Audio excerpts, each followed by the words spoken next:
Welcome along to Brands Hatch here in Kent for the BRSCC Grand Prix Racewear Race Weekend.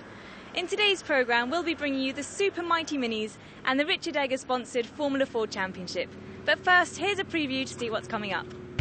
Incredibly close racing, and amazingly nobody has ended up with huge amounts of damage yet.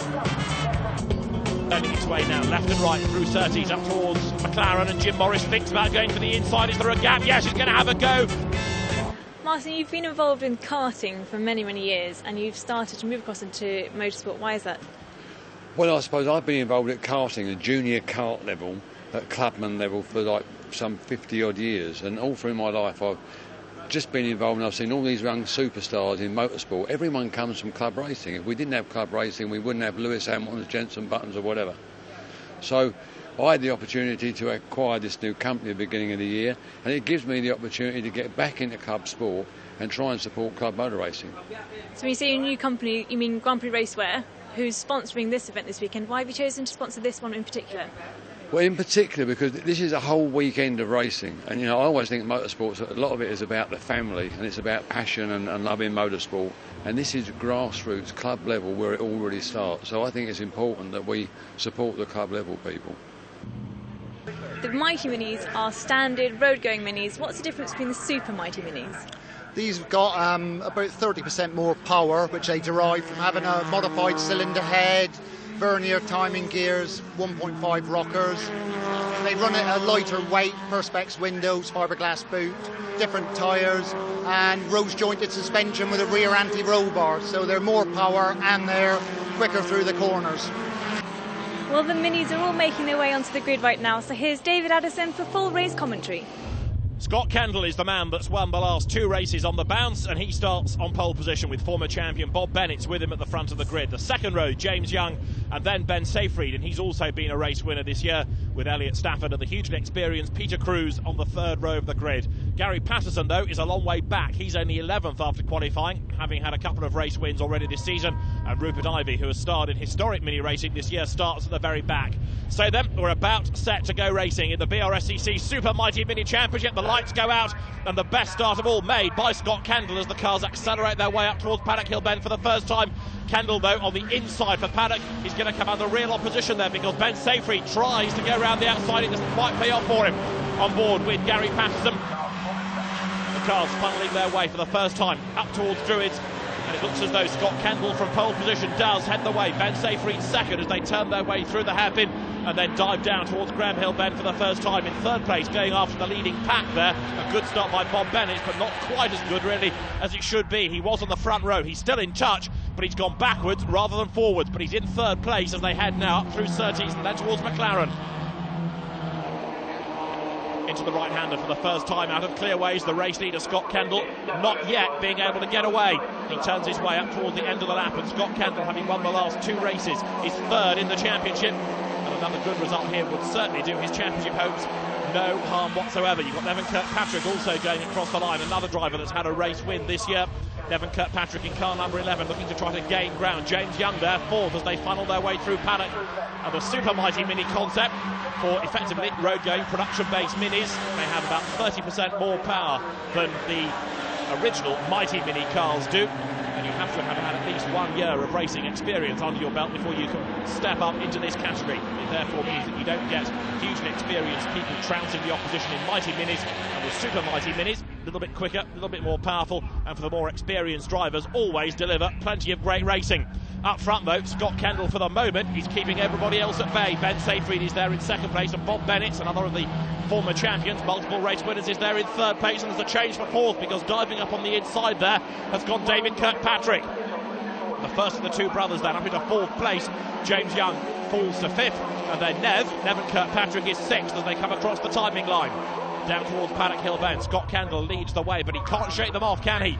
Still queuing up behind him, 44 there, Ben Seyfried as they turn their way through Paddock.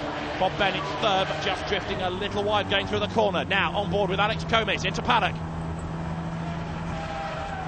Squeal of tyres, fighting for control as he goes plunging downhill. Out of Paddock, up towards Druids. Somebody else on the move now, 51, Elliott Stafford in the turquoise car. It's almost Leighton House-esque livery, starting now to become a bit more of a threat to that leading group. Number 10 though, David Kirkpatrick, getting very, very menacing now as far as Ben Seyfried is concerned, because those two are nose to tail as they head up now towards Surtees. The pack really still running as one as they turn their way through McLaren and then Clearways. The beauty of this BRSCC Run Championship is that you always have somebody to race against, and at the moment the race leader Scott Kendall busy defending, as now up to third place David Kirkpatrick has got Bob Bennett behind him, and Bob Bennett is trying to retaliate as they go across the line. Up towards paddock once more, Scott Kendall still leads the way. And the midfield battle is about to turn into paddock as well. Number 90 goes through there, which is Nigel Pike looking for a way past Gary Patterson. And Patterson, a former champion, has had 2 wins, but really is languishing and he's lost another place. Pike goes past.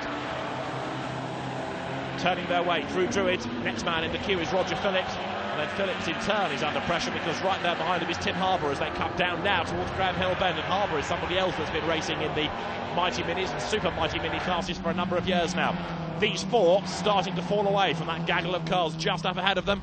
And now number 50 there, Gary Patterson, looking to try to retake a place. On board now with Tim Harbour. You see all the cars road registered, the regulations dictating that they have to be standard minis to keep the costs of racing down. And these 4 still squabbling, although Nigel Pike is just edging away a little bit as they come up over the line. Tim Harbour goes through. Race leaders have already crossed the line, and there Nevin Kirkpatrick under pressure. He's got James Young alongside him. That's for 5th place. They are overlapping, and a rather sideways Young stands his ground on the inside. They're almost touching there. Formation drifting as they go out of paddock, but the widest of all was Nevin Kirkpatrick, and now they're 3, almost 4 abreast, going up towards the hairpin. Scott Kendall still leading the way. Seyfried is second, and somebody out wide through the gravel there. That could well be Mark Jones in a big, big cloud of dust and gravel. I think it is, because he hasn't come out of the corner. So Mark Jones we have lost. The leader, though, somehow is still Scott Kendall. The world's widest mini is keeping everybody else's at bay as he turns now through Graham Hill Bend, and still there are battles raging on here, look. 41, Alex Comis turns his way through. There, number 66, Caroline Gilbert, accelerates down towards Graham Hill Bend. She's fighting at the moment with Rupert Ivey, who first came to prominence in the Masters Saloons at Snetterton at the start of the year and was a real star. Now the leaders have gone across the timing line with Scott Kendall still clear up front, but Bob Bennett's now under pressure. Right there behind him is Devon Kirkpatrick, and also James Young, and also Elliot Stafford, and also the white car of Peter Cruz. That's 5 on them then in a gaggle, heading now up towards Druids, and they're almost 3 abreast once again. Here they come. Who's going to turn into the corner first? James Young flings the car up on the inside then. He's going to go through, but he goes wide. Forces Kirkpatrick wide, and Elliot Stafford in the turquoise car is the one that benefits out of all of that. Incredibly close racing, and amazingly nobody has ended up with huge amounts of damage yet. This is about as close as it gets. Inch perfect racing as now Gary Patterson gets himself up alongside Peter Cruz and others as he goes along Cooper Straight. Ahead of him now Bob Bennett. Patterson has gained 2 places, has he? No, not quite. Nigel Pike is still there, but Pike runs wide, bounces over the curb as Bennett tries to line up James Young. Ahead of the pair of them is Nevin Kirkpatrick. Superb racing this, the BRSCC Super Mighty Mini Championship as ever, delivering the goods. On board now with Gary Patterson as they come across the line. Peter Cruz just up ahead of him. And Peter, another very, very experienced mini racer over many, many years. Elliot Stafford through them. Up front it remains Scott Kendall. He spent so much time looking in his rear view mirror rather than out on the front of the car, because race long he's had people behind him. But now Ben Seyfried is under real pressure as well. Seyfried has had a win this year, and tucked up behind him is David Kirkpatrick, who is there looking oh so menacing as they turn now onto Cooper Straight. Looking back from Seyfried's car, Kirkpatrick right there behind him. Now, is there a gap? Not at Surtees, there isn't. Heading now up towards McLaren. The 2 of them still nose to tail. Now this race runs for 20 minutes rather than a set number of laps, and there's going to be just about time for 1 more lap as the cars now make their way up across the line. Certainly no more than 1 lap for them, so the race leaders go through. And it's now or never as far as David Kirkpatrick is concerned for second place. Ben Seyfried is ahead of him.